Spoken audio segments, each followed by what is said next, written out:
Hi everybody, it's Catherine Middlebrooks here, the founder of BRB Yoga, and I wanted to come to you today to talk about something that I think is really important to get out into the world.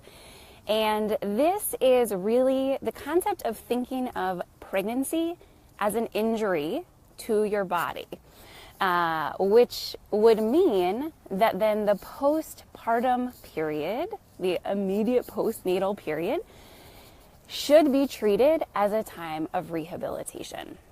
So I'm going to talk all about this in just a minute, but the reason this is so important is because we are sending women who have just had a baby a crazy message when they go to their midwife or their doctor at 6 weeks and they get checked. And the doctor's like, go ahead, go do everything you were doing before you were pregnant. You're ready to go. This is just a crazy message. It doesn't make any sense. And I want to use the example of an ankle sprain as a parallel. Sorry, I'm in a park. It's very cold. I'm going to try not to shiver. So yeah, think about an ankle injury, right? If you sprain your ankle, you sprain the outer edge of your ankle, that part swells up, it gets immobilized. That means those muscles aren't working properly. Well, the body doesn't like muscles that aren't working properly, joints that are unstable. So there are all sorts of compensations that happen, right?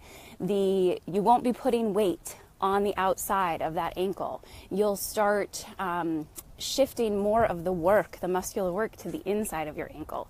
That then has a result up your entire body. Literally, there are studies that show that when you get an ankle sprain, you're more likely to then have like knee issues, hip issues, even shoulder issues and neck issues because of all of the compensations that are happening in the body.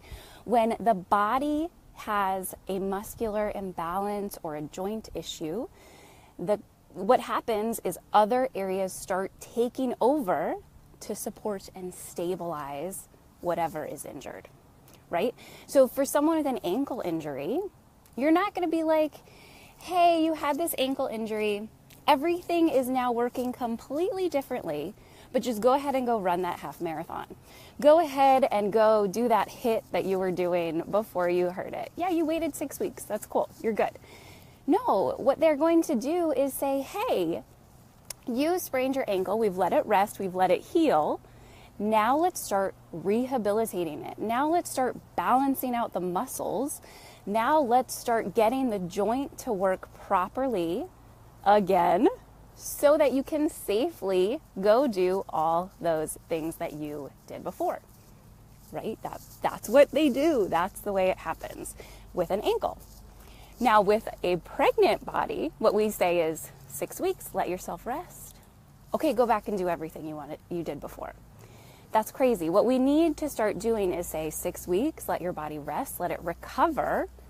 And now let's start fixing the imbalances that were created by 9 to 10 months of pregnancy.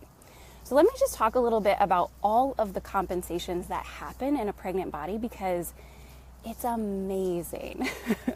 It's amazing. The body changes so much during pregnancy. Okay, so think about it, right?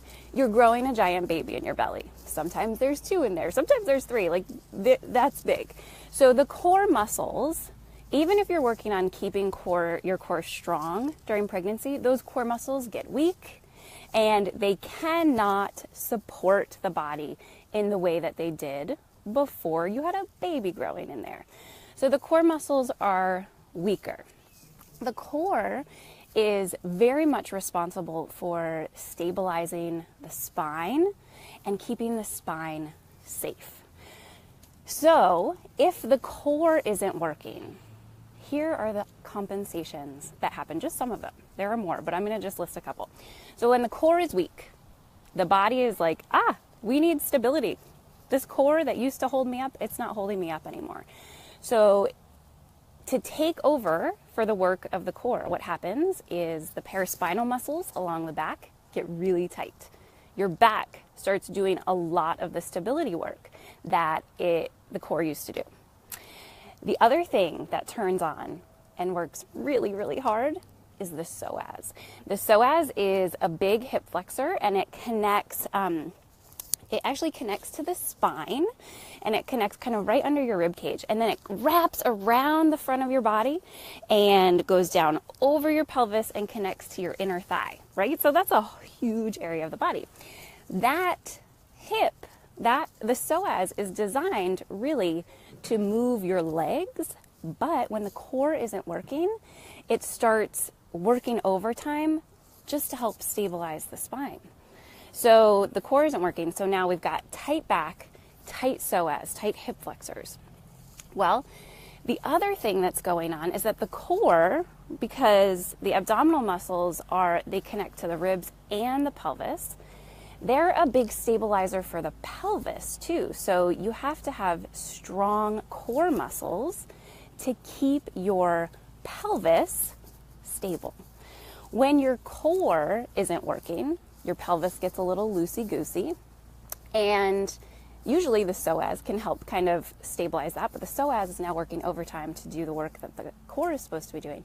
So you get these muscles on the outer hip that start working overtime called the TFL. And the TFL starts kind of gripping just to keep your pelvis stable, right? These are all natural compensations that the body does. The TFL is a bit of a bully, and so it actually starts turning off your glute muscles. So just there's more stuff. I'm not going to get into more today, but just there, from the fact that the core had to get weak so that there was room for a baby, you now have a tight back, you have tight hip flexors, tight outer hips, and weak glutes. Okay, that's a lot of changes to the body. Those are a lot of muscles that are working in ways that they weren't designed to work, and a lot of muscles that are now doing the work that other parts of the body were supposed to do. And then also some muscles that just can't work because other muscles are working really hard, right? Like the glutes. We really want strong glutes for a healthy body, but it's hard to have strong glutes at the end of a pregnancy. So if you have all of that going on, and then at 6 weeks, your doctor's like, go for it, go do whatever you did before, you're now going to start doing those activities, right? Like say you're a runner, you're going to go start running, and you're going to do it with all of these muscular imbalances and compensations happening in the body. So when you're running, you have tight hip flexors, and then you're running and the core isn't holding you up, and now the hip flexors are not just holding you upright, but they're also trying to do the work to make you run. It's just setting yourself up for injury. Like plain and simple. You are taking an injured body and having it do things that put increased demand onto it. It's not a good idea. Sorry, it's very cold. So here's the thing. Let's start treating pregnancy as an injury. That doesn't mean that, oh, you're pregnant, oh, you can't do anything, oh, you just had a baby, you can't do anything. No. It just means give the body a few weeks to rest, and then very intelligently start treating the symptoms of pregnancy, right? And the symptoms are just these muscular imbalances. So what you want to do is now start, one, bringing the core back online, obviously. That's going to help everything. You also want to then start building the muscles that were weak, like the glutes.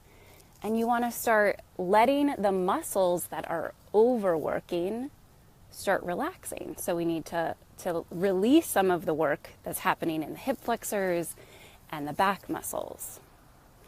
Then, once you get the body working the way it's meant to work, well then yeah, get back to all of those things that you love doing.